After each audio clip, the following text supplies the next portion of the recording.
Bueno, estamos deteniendo la clase, vamos a seguirle. Este, Les decía del sistema nervioso central, el encéfalo, entonces va a estar constituido por tres elementos principales, lo que es el tejido neural, lo que es el líquido cefalorraquídeo, y lo que es la sangre dentro de los vasos sanguíneos. Am, eh, es mucho lo que habría que hablar. Quiero que regresen a sus clases de embriología y recuerden que pues hay una formación primitiva en el encéfalo, que es el prosencéfalo, y una muy desarrollada, que es el metencéfalo. Ok, se va a subdividir por la hoz del cerebro en una porción supratentorial, digo, por la tienda del cerebelo, en una porción supratentorial, o sea, supra, por encima de la tienda del cerebelo, y una porción infratentorial por debajo de la tienda del cerebelo. En la porción infratentorial eh, están la porción del sistema autonómico y por encima está la más desarrollada, que es la que nos da nuestras capacidades como seres humanos, ¿verdad? Eh, las funciones vitales van a ser reguladas en forma autónoma por elementos infratentoriales, mientras que todo el desarrollo intelectual va a estar a nivel supratentorial. Por otro lado, cuando hablamos del encéfalo, tenemos que distinguir entre lo que ocurre a nivel del tejido neural y lo que ocurre fuera del tejido neural, pero dentro del cráneo. Y le llamamos intraaxial a lo que está en el neuroeje, o sea, en el tejido nervioso, y extraaxial a lo que está fuera del neuroeje. Llamaríamos meninges, llamaríamos hipófisis, llamaríamos glándula pineal. Uh, bueno, en sus clases de fisiología vieron el concepto de la barrera hematoencefálica. Um, ¿Cómo es diferente el medio líquido extracelular, el intersticio, a nivel de el encéfalo que en el resto del cuerpo, en base a cómo pues está organizada la membrana endotelial de los capilares a nivel del encéfalo y que se vuelve una membrana súper selectiva porque es un epitelio de tipo continuo que junto con otros elementos como son los podocitos va a ser una membrana súper selectiva a ciertos compuestos que va a impedir que hacia el espacio intersticial lleguen sustancias de cierto peso molecular. Viene a colación esto porque el material de contraste que utilizamos no atraviesa la barrera hematoencefálica. Entonces será una de las áreas que poco refuerza después de inyectar material de contraste, tanto en la tomografía computada como en la imagen por resonancia magnética, y eso pues va a depender de la barrera hematoencefálica, que les vuelvo a repetir, ustedes lo vieron en todo su desarrollo en sus clases de fisiología. Se dieron cuenta en fisiopatología que esa barrera hematoencefálica se va a romper, se va a alterar en la medida en que hay procesos de tipo inflamatorio o neoplásico. Y eso hará que al romperse la barrera hematoencefálica, el líquido cefalorraquídeo, perdón, el material de contraste pueda difundir hacia el espacio intersticial y serán áreas que van a reforzar más intensamente que el resto del encéfalo. Pero podríamos hablar mucho de cómo está la anatomía, cómo está la distribución, etcétera, pero no tenemos el tiempo. Entonces, ustedes saben bien cómo está la distribución de los vasos sanguíneos a nivel del encéfalo, que va a ser sumamente importante porque, pues, precisamente uno de los padecimientos muy frecuentes en el humano es la enfermedad vascular cerebral, que tiene una clasificación muy amplia y muchas implicaciones en la clínica, pero que les vuelvo a repetir, pues no tenemos el tiempo de revisarlo. Los que llevaron el curso de neuroanatomía, pues lo recuerdan bien. Y vamos a ir directamente a los estudios que vamos a utilizar para valorar el encéfalo. El estudio básico es la tomografía computada. La tomografía computada vino a mostrarnos por primera vez el encéfalo sin tener que abrir el cráneo. Es un estudio no invasivo y nos permite ver el tejido neural, nos permite ver el líquido cefalorraquídeo y nos permite ver los vasos sanguíneos.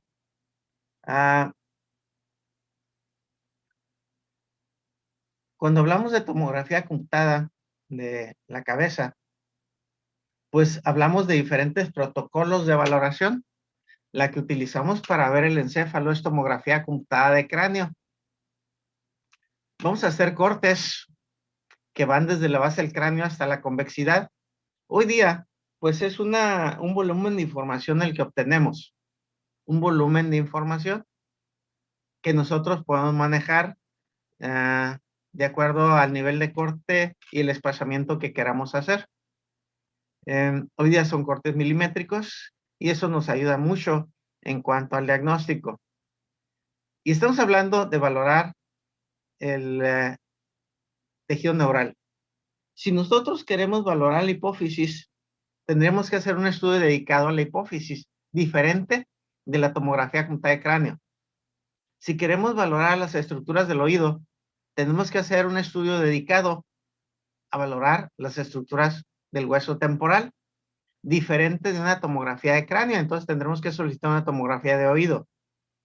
Si queremos valorar la órbita y el globo ocular, tendremos que solicitar una tomografía computada de órbita, diferente del protocolo que utilizamos para la tomografía computada de cráneo. Si queremos valorar los senos paranasales, tenemos que solicitar una tomografía computada de senos paranasales. El protocolo es diferente de la tomografía computada de cráneo.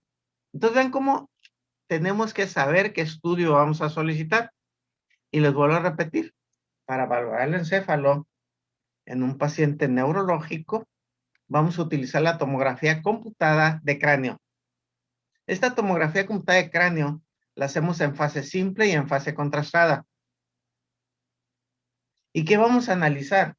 Bueno, recuerden que estamos utilizando rayos X.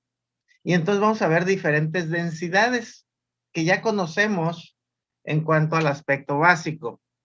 Ya recuerden ustedes que hay cavidades neumáticas. Aquí estamos viendo las celdías mastoideas a nivel del hueso temporal, en su porción mastoidea. Tienen aire en el interior. Estamos viendo aquí densidad líquida, el líquido cefalorraquídeo que está rodeando el bulbo raquídeo. Y estamos viendo los cortes más bajos, lo que corresponde a los hemisferios cerebrales y el bulbo raquídeo, hablando del tejido neural. Lo que le estoy mostrando es fase simple. Vamos a ver la estructura ósea, ¿sí? Aquí estamos viendo, pues, los huesos de la bóveda del cráneo. Estamos viendo aquí el dorso de la silla turca. Por delante del dorso de la silla turca ya sabemos que está la hipófisis. Y hay líquido rodeando estructuras, como lo están viendo aquí, rodeando la protuberancia anular. Hay líquido a nivel de la cisterna supracelular. Entonces vamos a evaluar diferentes densidades. Aquí ya estamos viendo cómo se va cerrando la tenda del cerebelo y ya estamos a nivel supratentorial. Vemos la parte más inferior de la hoz del cerebro, ese repliegue de las meninges que va a separar el hemisferio cerebral izquierdo del derecho. Y bueno, pues ustedes ya saben que hay diferentes lóbulos a nivel del encéfalo, que ya los conocen a la perfección y que de acuerdo a la anatomía, pues estaremos viéndolos en el estudio de tomografía computada. Hacia la región posterior está el lóbulo occipital, hacia la región anterior estamos viendo lo que corresponde al lóbulo temporal. Y más arriba estamos viendo lo que corresponde al lóbulo frontal, hacia la porción más anterior. Vamos a ver cómo se organiza el tejido neural. La sustancia gris, ya saben que es periférica, está en la corteza, mientras que la sustancia blanca es central. Desde el punto de vista de la tomografía computada, la sustancia gris se ve de mayor densidad que la sustancia blanca. La sustancia blanca se ve de menor densidad. ¿Y por qué? Porque ya recuerdan ustedes que la sustancia blanca lleva las raíces, lleva los nervios que van recubiertos de mielina. Y la mielina son esfingolípidos, o sea, es grasa. Y la grasa tiene menor densidad visto en la tomografía computada. Por eso vamos a ver de menor densidad la sustancia blanca. Y aquí tenemos unos cordones de sustancia blanca que corresponde a la vía motora, que es la cápsula interna. Vemos aquí en el dibujo esquemático lo mismo que estamos viendo en la tomografía computada. Aquí está la cápsula interna que tiene un brazo anterior, la rodilla y el brazo posterior, y está rodeada de núcleos de sustancia gris. Son los núcleos de la base, que ustedes también ya reconocen, el núcleo lenticular, el tálamo y lo que corresponde al núcleo caudado. Le llamamos núcleos grises de la base.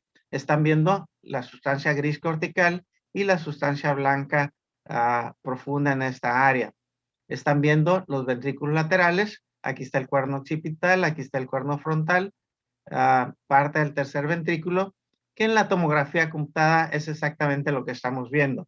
Aquí está el núcleo lenticular, aquí está el núcleo caudado, en esta área, aquí están viendo la cápsula interna, ¿sí? El brazo anterior, la rodilla, el brazo posterior, y están viendo las porciones occipitales de los ventrículos laterales. Si se dan cuenta, están los plexos coroideos aquí, en el interior, y son de las estructuras a nivel del encéfalo que se van a calcificar. Aquí estamos viendo calcificación. Otra calcificación que va a ocurrir en forma, pues, dentro de lo normal, es la calcificación de la glándula pineal que estamos viendo aquí hacia la línea media posterior. Muy bien. Entonces, lo que estamos analizando es anatomía. Anatomía vista desde el punto de la tomografía computada.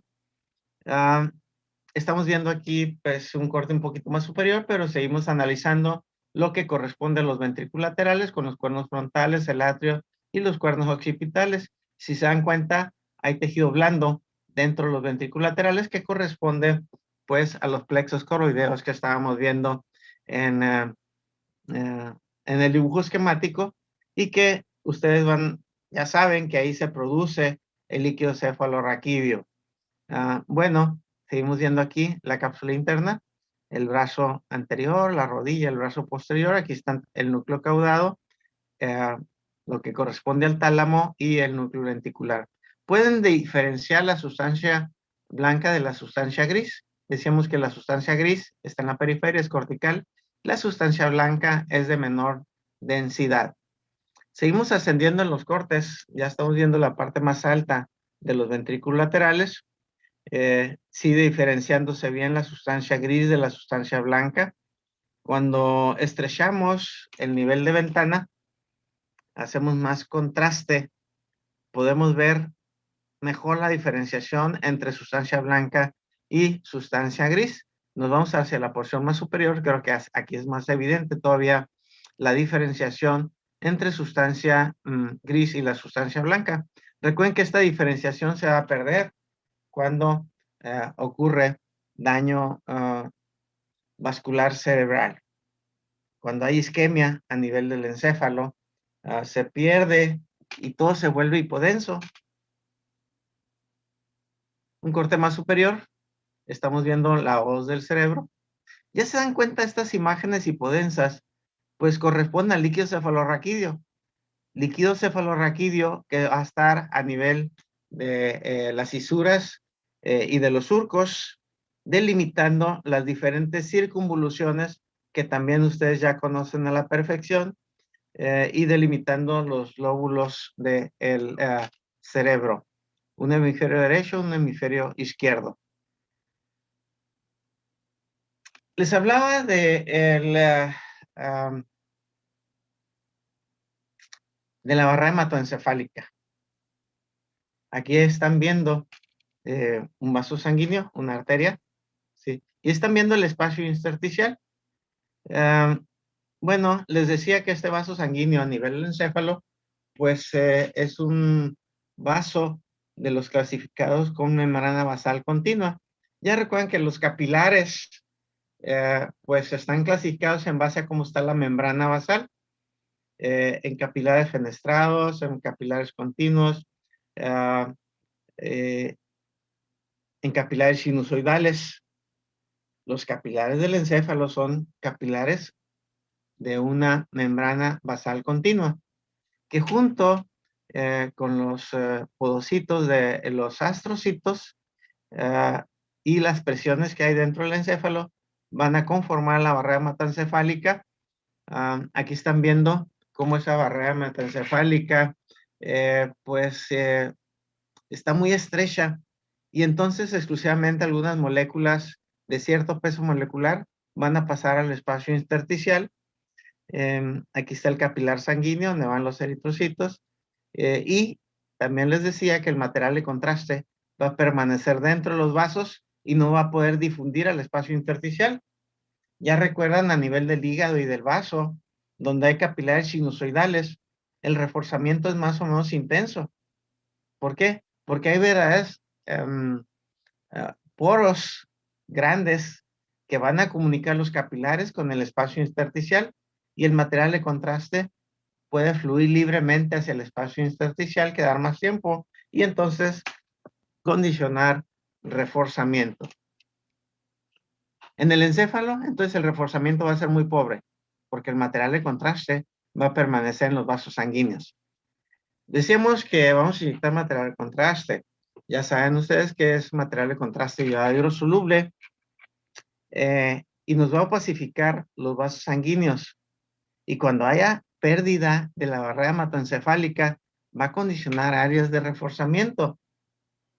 Muy bien, este es un corte en la porción más baja del encéfalo cuando estamos inyectando material de contraste y vemos el incremento en densidad de los vasos sanguíneos porque hay reforzamiento. Aquí estamos viendo las arterias vertebrales, aquí vienen las arterias carótidas. La carótida no ha entrado todavía al cráneo, está a nivel del agujero carotidio para pasar después al canal carotidio y emerger, como ya saben ustedes, dentro del cráneo después de pasar por el seno cavernoso a nivel de la porción más alta de las apófisis clinoides posteriores. ¿Ok? Aquí viene, ya se han unido las dos arterias vertebrales para formar el tronco vertebrobasilar que corre por delante del bulbo raquídeo y de la protuberancia anular. Y que nos vamos a dar cuenta que en la porción más alta eso se bifurca para dar lugar a las arterias cerebrales posteriores. Aquí estamos viendo la arteria cerebral, la arteria carótida interna antes de bifurcarse en cerebral media y cerebral anterior. Aquí ya vemos parte de la cerebral anterior que ya saben que corre dentro de la cisura silviana para ir al valle silviano y pues irrigar una buena parte del encéfalo. También en sus clases de anatomía vieron que estos vasos a nivel de la base del encéfalo, aquí los tenemos bien delimitados, está lo que corresponde al tronco vertebrobasilar que se ha formado por la unión de las dos arterias vertebrales que estamos viendo aquí. Este tronco vertebrobasilar va a terminar dando las arterias cerebrales posteriores que van a irrigar pues la fosa posterior principalmente, pero pues esta circulación se divide en posterior y anterior. La circulación anterior está siendo dada por arteria carótida interna que estamos viendo aquí y que se va a bifurcar en la arteria cerebral media y la arteria cerebral anterior. La arteria cerebral anterior se va hacia la línea media y corre paralela a la contralateral, pero vean que están comunicadas un hemisferio con el otro a través de la arteria comunicante anterior y que las arterias carótidas están comunicadas con la arteria cerebral posterior a través de la arteria comunicante posterior. O sea, la circulación posterior está comunicada con la circulación anterior y la circulación derecha está comunicada con la circulación izquierda. Eso es una anatomía como para proteger el encéfalo. Pero a pesar de esto, desafortunadamente, hay múltiples enfermedades que van a estar condicionadas por daño en los vasos y que en forma general conocemos como enfermedad vascular cerebral. Muy bien, esta anatomía la podemos ver en tomografía computada.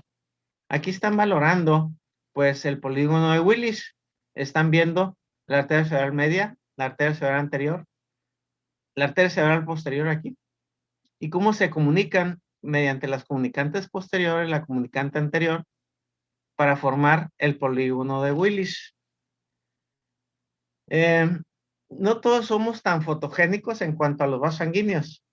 Habrá pacientes como este, en el que podemos ver muy bien los vasos sanguíneos en los cortes transversales de la tomografía computada. Si se dieron cuenta, el encéfalo para fines prácticos no reforzó. Las estructuras que van a reforzar a nivel del encéfalo es porque no tienen barrera hematoencefálica y le llamamos órganos circunventriculares. Y así, las meninges van a estar reforzando, pero las meninges están adyacentes a la tabla interna del cráneo, ¿sí? Entonces, aunque refuercen, no las vamos a ver, exclusivamente lo que corresponde a la tienda del cerebelo, eso sí la vamos a ver con cierto reforzamiento. Va a reforzar la glándula pineal, va a reforzar la hipófisis porque no tienen barrera hematoencefálica, son órganos circunventriculares. Ese es el manejo, entonces, del material de contraste en la tomografía computada, que por cierto va a ser semejante en la imagen por resonancia magnética cuando utilizamos material de contraste paramagnético. Aquí vemos otro ejemplo, también muy anatómico en cuanto a la visualización de los vasos sanguíneos, pero les voy a repetir, yo quisiera verlos a todos así, pero pues una buena parte de las veces no es posible. ¿Qué podemos hacer? Bueno, podríamos inyectar material de contraste directamente en la arteria carótida interna, como lo hice en este paciente, pero ya no estoy haciendo tomografía computada. Estoy haciendo una valoración invasiva en donde tuve que introducir un catéter por aquella técnica que hablábamos alguna vez, que es la técnica de Seldinger, hacer una punción en la arteria femoral, ponerme a navegar dentro de los vasos sanguíneos y llevar mi catéter hasta la arteria carótida interna para, ya estando en la carótida interna, inyectar material de contraste y hacer esta opacificación. Vean que pude sustraer todos los huesos, aunque estoy tomando radiografía. Esta es una angiografía cerebral utilizando la técnica de sustracción digital. Pero es un estudio invasivo, ¿sí? Las imágenes son muy demostrativas, como ya lo ven aquí. Aquí está la arteria carótida interna dando la arteria cerebral media y la arteria cerebral anterior, derechas. Y además aquí tengo que meterme a la izquierda, a la derecha, tengo que meterme a la subclavia para irme a las arterias vertebrales y opacificar a la derecha, a la izquierda. O sea, es un estudio muy complejo, muy completo y con pues mucho potencial de riesgo. ¿Qué pasa si yo envío un émbolo hacia una de estas arterias? Pues le va a condicionar una obstrucción vascular y es el encéfalo el que va a sufrir por falta de sangre. No es un dedo ni es la uña, no, no, es el encéfalo. Entonces, esto es hoy día se utilizan exclusivamente con fines terapéuticos. Aquí están viendo la proyección lateral de esta angiografía. Se utilizan con fines terapéuticos porque afortunadamente con estudios no invasivos podemos obtener una imagen fabulosa de los vasos sanguíneos. El estudio que les mostré es una angiografía o arteriografía. Arterio porque es de las arterias, ¿sí? Angio es vaso. Una angiografía cerebral con la técnica de sustracción digital. Lo que les estoy mostrando aquí es una angiotomografía computada. ¿Y cuál sería la diferencia? Bueno, en la angiografía ya les dije, es un método invasivo. Tengo que ponerme a navegar dentro de los vasos e inyectar el material de contraste directamente en el vaso sanguíneo que quiero pacificar. En la angiotomografía computada, lo que hago es inyectar material de contraste en una vena periférica, una vena antecubital o una vena braquial. Programar el estudio para hacer una fase arterial y suprimir todos los pexeles que no tengan material de contraste, como lo estamos haciendo aquí. Y vemos los vasos sanguíneos en toda su extensión. Mediante la imagen de angiotomografía computada, podemos suprimir algunos vasos, podemos girar la imagen, podemos voltearlo hacia un lado, hacia el otro. Aquí están viendo la arteria carótida interna del lado izquierdo, entrando al cráneo y dando la arteria cerebral media y la arteria cerebral anterior. Aquí están viendo las dos arterias vertebrales cómo se unen para formar el tronco vertebrovascular y generar las arterias cerebrales posteriores. Entonces es mucha anatomía la que podemos ver mediante angiotomografía computada sin tener que invadir a nuestro paciente. Les decía, lo podemos ver por enfrente, por un lado, por encima, por el otro, por abajo, por donde queramos, porque tenemos todo el volumen de información y nosotros lo podemos manipular en la computadora mediante angiotomografía computada. Este es un modelo tomado precisamente de estudios radiológicos que nos muestra la morfología de los vasos sanguíneos.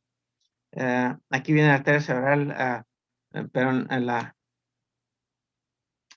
arteria carótida interna, entrando al encéfalo, dando la arteria cerebral media, la arteria cerebral anterior. Aquí en las cerebrales anteriores, ya recuerdan que van por la cara interna del hemisferio cerebral, una a cada lado de la línea media. Y eso es lo que vamos a estar viendo, inclusive en modelos tridimensionales como este, mediante la angiotomografía computada. Son muchas las modalidades de angiotomografía computada que podemos tener y todo esto ya es trabajo hecho con la computadora. Les decía, puedo suprimir vasos sanguíneos. Aquí estoy dejando exclusivamente las arterias vertebrales, el tronco vertebrovascular y las arterias cerebrales posteriores. Ya les había mostrado esta animación.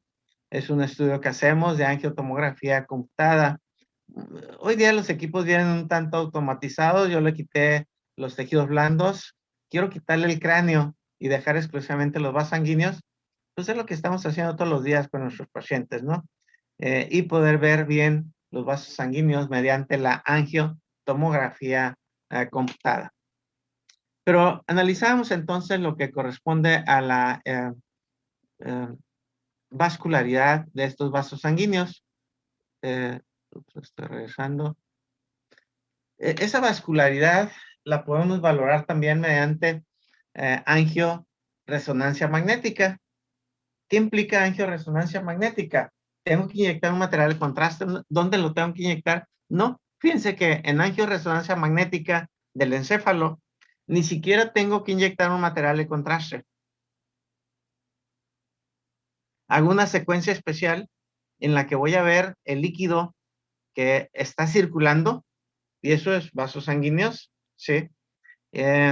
Con ciertos parámetros, y me permite ver los vasos sanguíneos al interior del encéfalo sin siquiera inyectar material de contraste, como lo están viendo en este ejemplo, ¿sí? Y puedo ver las arterias cerebrales posteriores, la arteria cerebral media, la arteria cerebral anterior, igual que lo veo en la angiotomografía computada, igual que lo veo en la angiografía con catéter. Y aquí ni siquiera tengo que inyectar material de contraste. ¿Cuál será el mejor estudio? Bueno, yo quisiera decirles que es la angioresonancia magnética, pero les estaría echando mentiras. Es mejor la angiotomografía computada. ¿Por qué? Porque aquí dependo del flujo normal dentro de las arterias y en la angiotomografía computada estoy inyectando material de contraste. Entonces, eso lo hace superior a la angioresonancia magnética. Pero otra vez, si yo no quiero siquiera invadir a mi paciente con material de contraste, puedo hacer una angioresonancia magnética y de ahí avanzar a estudios más invasivos. Hasta la angiografía con catéter si se le va a hacer algún tratamiento. Aquí vemos otro estudio de angioresonancia magnética en donde, fíjense que aquí hay una, pues, hipoplasia o agenesia del segmento A1 de la arteria cerebral anterior derecha. Aquí se ve la izquierda La derecha no la veo. Aquí está la arteria cerebral media. Esa sí se ve bien, ¿verdad? Las arterias cerebrales posteriores.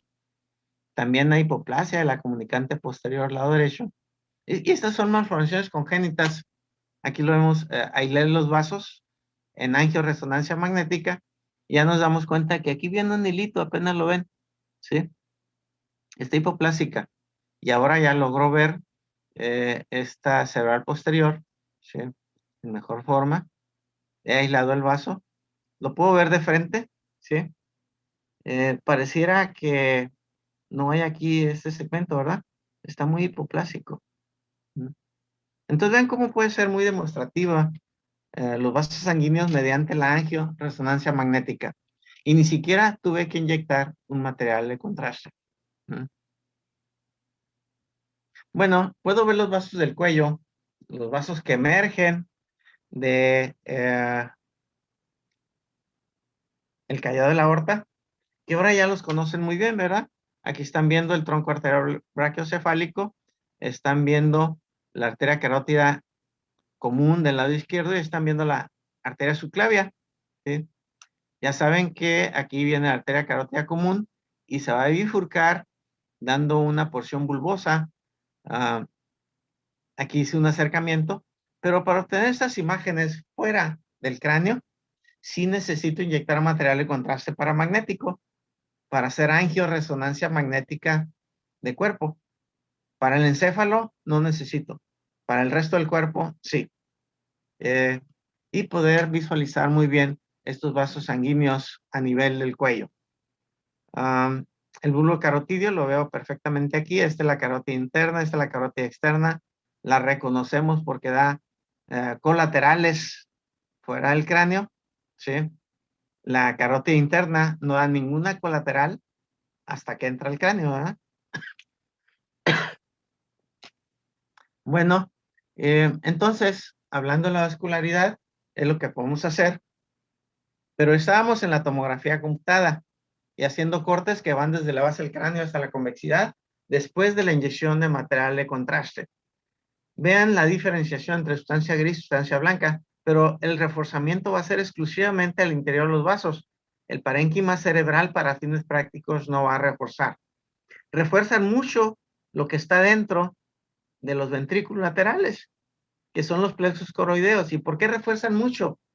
Porque finalmente son estructuras hipervasculares y no tienen barrera hematoencefálica.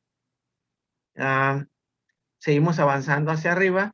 Estamos viendo aquí en la porción alta de los ventrículos laterales. Vemos que la hoz del cerebro refuerza en forma importante. ¿Por qué? Porque ya recuerden que son meninges y esas no tienen barrera hematoencefálica. Y por otro lado, a nivel de la hoz del cerebro está corriendo el seno longitudinal superior, que es una estructura que lleva sangre venosa. Pero vean nuevamente el encéfalo. El reforzamiento no ocurre. Estamos diferenciando sustancia gris de sustancia blanca. La sustancia blanca es central, la sustancia gris es periférica. ¿Sí? Y podemos hacer perfectamente esa diferenciación. Pero queremos mejorar la resolución espacial, la resolución de contraste, sobre todo la resolución de contraste, porque ese incremento en la resolución de contraste nos permite valorar mejor estructuras anatómicas. ¿Qué podemos hacer? Bueno, podemos utilizar imagen por resonancia magnética. Es una foto ya histórica para mí. Este equipo ahorita se está cambiando por uno nuevo. Y entonces, ¿qué es lo que vamos a analizar? Pues aquí tiene el corte sagital del encéfalo otra vez. ¿Lo vieron en tercero o en cuarto? Los que llevaron neuroanatomía. En quinto. En quinto. No, lo vieron en cuarto. En cuarto de primaria vieron una lámina como esta. ¿Sí? Pero bueno, hoy día, mediante la imagen por resonancia magnética, podemos valorar muy bien esa anatomía. Y ahora sí tenemos una buena definición anatómica. ¿Por qué? Pues porque la resolución de contraste de la resonancia magnética es extraordinaria, como están viendo aquí. Una secuencia potenciada en T2 que nos permite ver el líquido cefalorraquídeo en forma hiperintensa.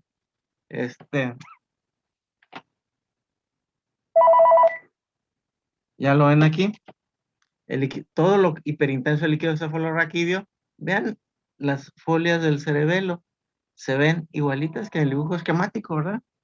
Pero este es un paciente, ¿sí? Están viendo el sistema ventricular. Aquí está el cuarto ventrículo, el tercer ventrículo. Están viendo, pues, los surcos, ¿sí? Están viendo las circunvoluciones, ya sea con el nombre de cada uno de ellos. Están viendo lo que corresponde al cuerpo calloso. Están viendo el mesencéfalo, la protuberancia anular, el bulbo raquídeo y la parte alta de la médula, de una forma extraordinaria.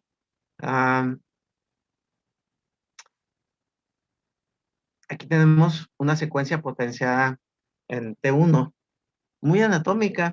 Ahora el líquido cefalorraquídeo es hipointenso y tenemos un excelente contraste entre lo que es líquido cefalorraquídeo y el tejido neural. Vean el cuerpo calloso en sus diferentes porciones. Están viendo aquí el cuarto ventrículo, el acueducto de Silvio, claramente limitado, y lo que corresponde a la cisterna basal, la cisterna magna.